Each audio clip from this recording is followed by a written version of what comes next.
Step 1. Gather your supplies.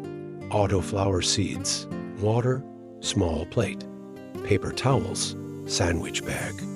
Step 2. Soak the seeds. Place your seeds in a glass of water for 12 to 24 hours. This helps soften the seed coat and kickstart germination. Step 3. Preparing the seeds. After soaking, place the seeds on a moist paper towel. Fold the paper towel over the seeds gently. Step 4. Enclose in a plastic bag.